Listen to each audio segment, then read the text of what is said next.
Imagine a man running up an escalator, but it's an escalator that's moving downward. Oh, yeah. Just brutal. Right. He's sweating, he's straining, and he is just pushing forward with every single ounce of his will. But for all of that intense physical effort, he's just staying in place. Or actually losing ground. Exactly. Or worse, going backward. Because his sheer urgency is completely blinding him to the direction of the current right beneath his feet. You probably picture that, right? It's a very vivid image. And crazy thing is, for you listening, that isn't just some clever metaphor. That is the actual lived reality for so many of us right now. You are sprinting, but, are you actually getting anywhere? That is the million-dollar question. It really is. So today we are going on a deep dive into what I think is the ultimate paradox of modern life. Our mission today is to uncover the sweet spot between fierce ambition and genuine inner peace. Which a lot of people think are opposites. Oh, totally. We want to figure out why stopping literally just doing nothing might actually be the ultimate shortcut to real sustainable success. It really is a profound realization to come to. We are so heavily conditioned to believe that motion automatically equals progress, Yeah, like if you're not moving, you're dying. Exactly. We equate noise with meaning, and we somehow frame exhaustion as this virtue, like it's a badge of honor. But beneath all that relentless doing, there's a very quiet question that eventually echoes for everyone. What's the question? Well, it's what if the thing you were running toward isn't even yours? What if all this immense effort isn't actually about creation at all, but is really just a sophisticated form of escape? Wow. Okay, let's unpack this. Because we live in a culture that completely worships momentum. We glorify the hustle as if it's some sort of spiritual path. And we are subtly taught that resting is just a polite word for laziness. Right, we're terrified of silence. Yes, because we mistake it for emptiness. It's like if we aren't constantly producing something, we don't even exist. And that worship of momentum is exactly what ancient Buddhist philosophy recognizes as deeply problematic. This kind of frantic, endless activity isn't viewed as noble. It's recognized as a form of suffering. Really? Like, just being busy is suffering? Yes, they call it dukkha. It's essentially suffering in motion. It's a deep dissatisfaction disguised as high productivity. You can see this perfectly illustrated in the story of the Buddha himself right before his awakening. Oh, right, because he didn't just sit under the tree and instantly figure it all out. Not at all. He practiced extreme asceticism first. He was fasting to the point of starvation, holding his breath, severely denying his body. He was pouring in maximum effort in the name of spiritual attainment. He was basically pulling the ultimate all-nighter, trying to hack his way to enlightenment. Trying to force the outcome. Precisely, and it didn't work. It brought him nothing but physical devastation. It was only when he finally stopped, when he relinquished that intense, grinding striving, and he accepted a simple bowl of rice milk from a village girl named Sujata, that his mind actually cleared. So the breakthrough didn't come from pushing harder. No, it came entirely through the courage to pause. That is such a counterintuitive idea for the modern mind. Yeah. I mean, we rarely give ourselves that kind of permission.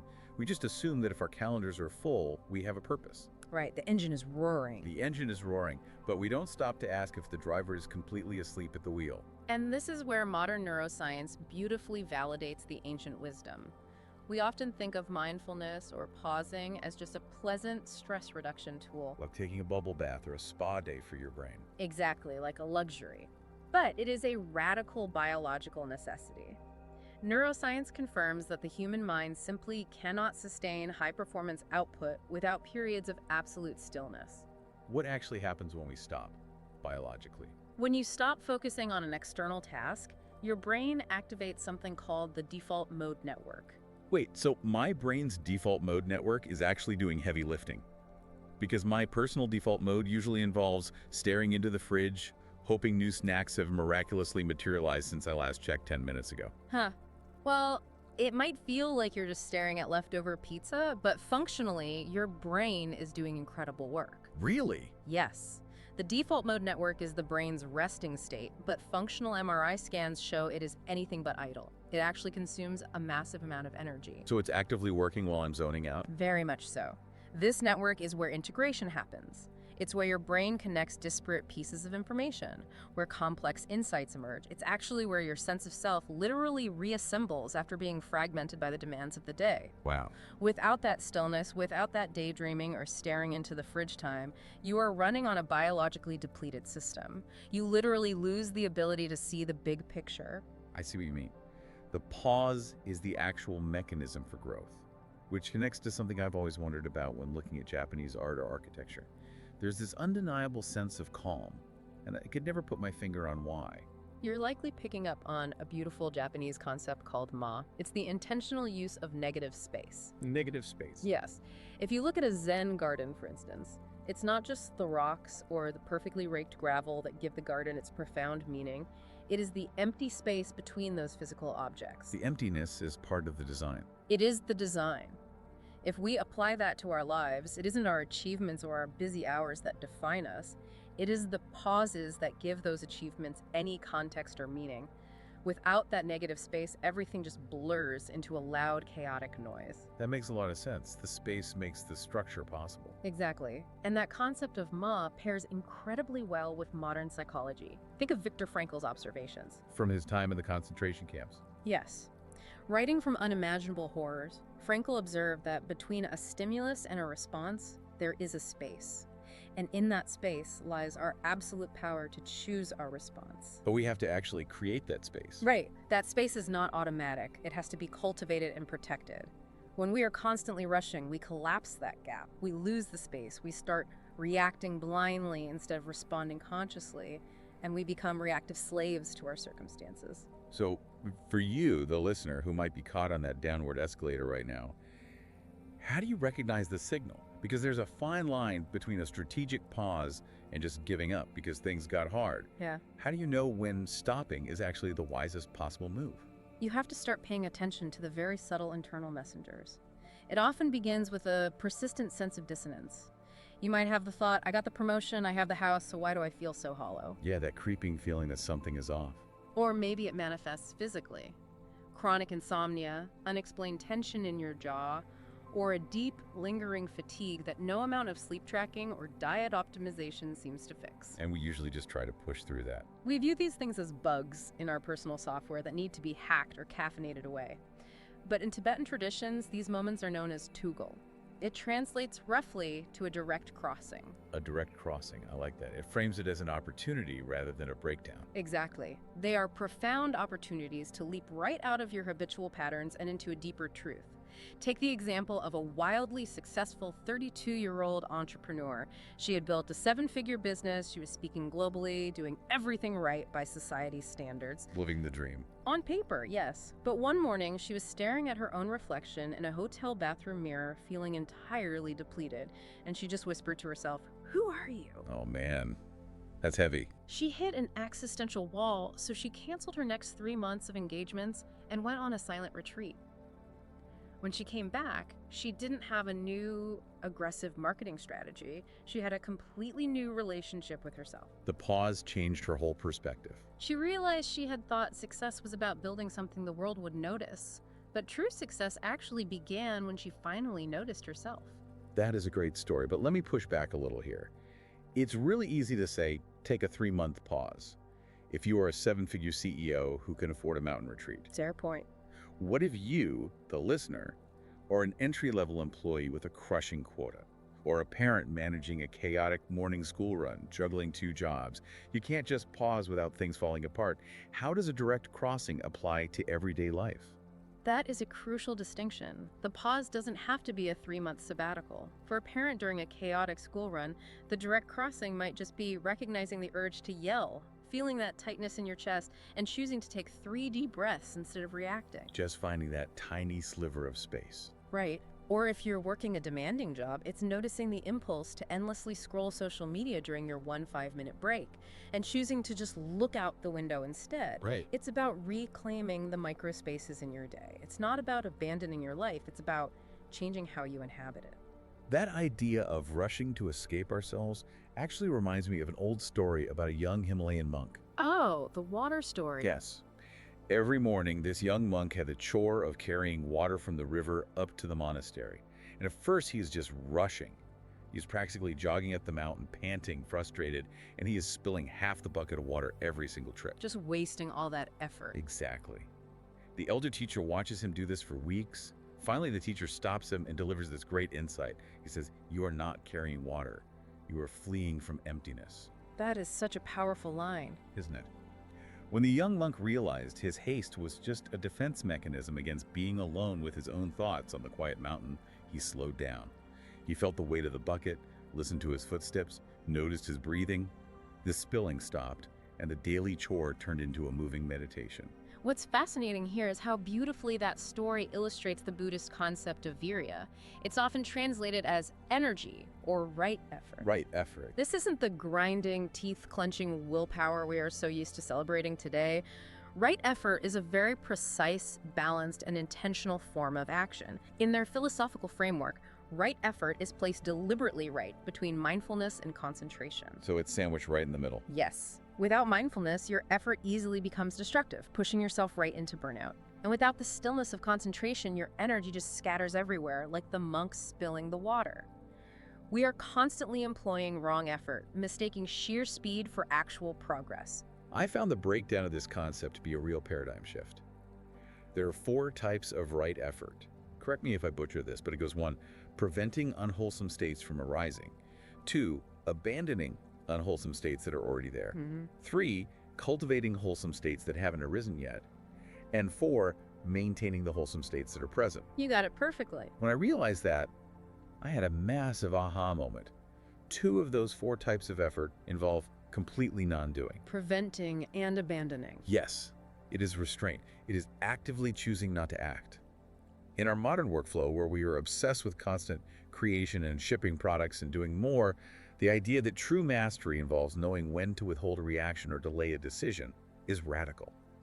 But what is the actual biology behind why doing less works in a high-pressure environment? It comes down to how your brain handles perceived threats. Chronic stress, which, let's be honest, is the baseline for most professionals and parents today, floods the brain with cortisol. The stress hormone. Right. That chemical wash literally shrinks the prefrontal cortex over time. And that is the exact area of your brain responsible for clear discernment, long-term planning, and emotional regulation.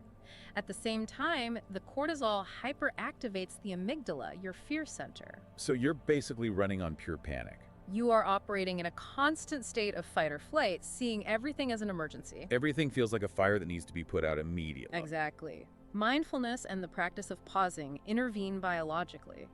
They calm the amygdala and engage the parasympathetic nervous system. This restores your access to your highest cognitive abilities. Therefore, taking a pause is not a passive surrender, it is a highly strategic maneuver. It's actually the smart business play. Absolutely. Take a Silicon Valley executive who was having panic attacks right in the middle of board meetings. He started a daily meditation practice. It didn't just lower his blood pressure, it fundamentally upgraded his decision-making. How so? He stopped greenlighting projects out of FOMO, the fear of missing out. He started asking if things actually align with long-term goals.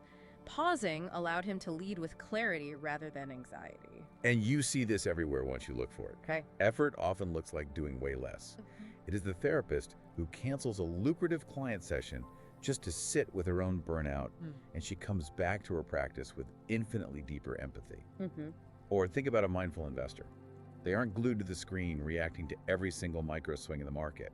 They pause, observe their own internal fear or greed, and then act from a place of long-term vision. Their returns are sustainable because they aren't driven by panic. The outcomes change because the internal conditions have changed. There is an ancient visual for this called the Dharma chakra, or the wheel of Dharma. It is depicted as a wheel with 8 spokes representing the path of life. Right, the turning wheel. But the most crucial part of that wheel is the hub in the very center. And that hub is completely empty. That still center is what allows the entire wheel to turn smoothly. Without that empty pause in the middle, there is no forward movement, there is only chaos. The pause isn't the absence of action, it is the very source of all wise, effective action. Here's where it gets really interesting. Because we have to dismantle this massive false dichotomy we've set up in our culture. We tend to think that spirituality and success are totally opposite ends of the spectrum. We view them as mutually exclusive. Like you have to choose between being a high achiever in the city or moving to the woods to find inner peace. But that is just a fragmented way of looking at the world.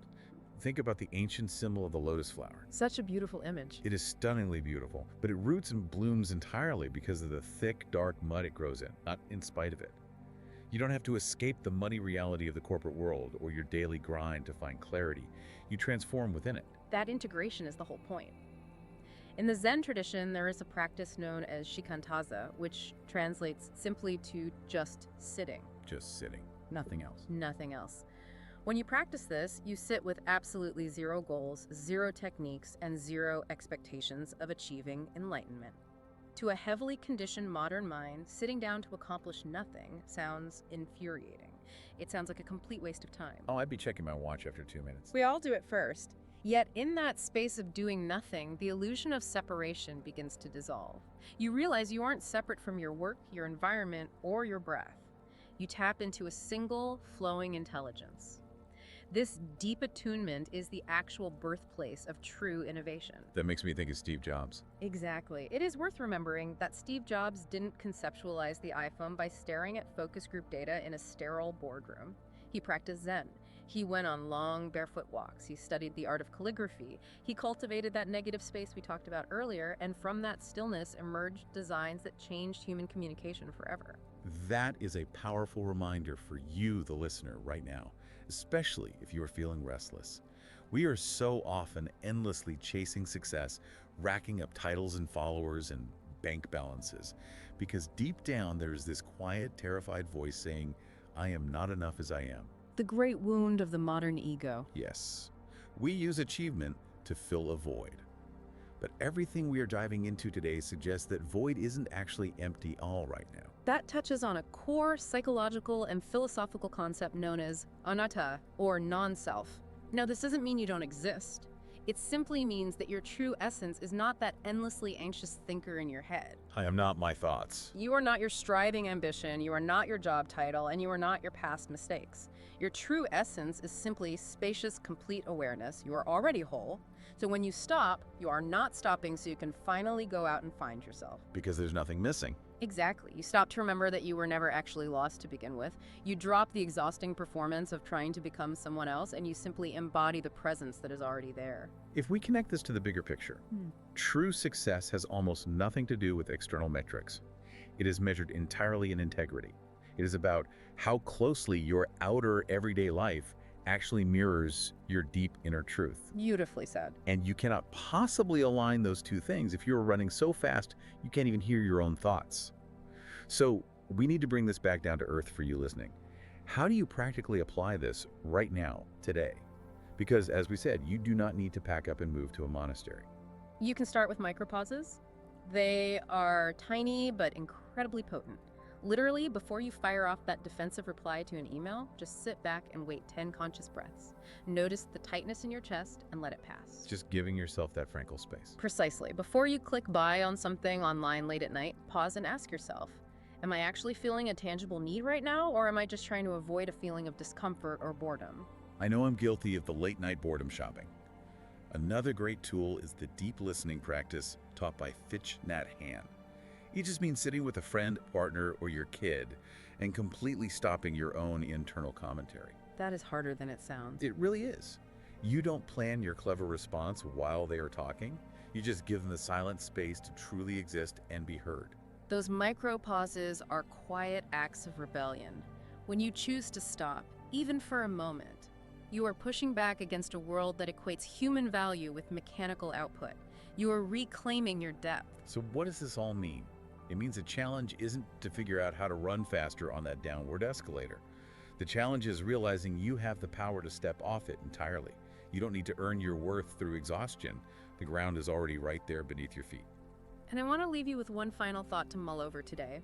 As you go through your week, ask yourself this. How much of the technology and systems we build to save time are actually just designed to prevent us from having to spend time with ourselves? Are we endlessly optimizing our lives to create more freedom, or are we secretly terrified of what we might feel if we actually had 5 minutes of pure, uninterrupted silence? That is a brilliant question to carry with you. What happens when you stop running from the silence? The wisdom you are endlessly searching for is already within you. All you have to do is stop and listen. Until next time, keep diving deep.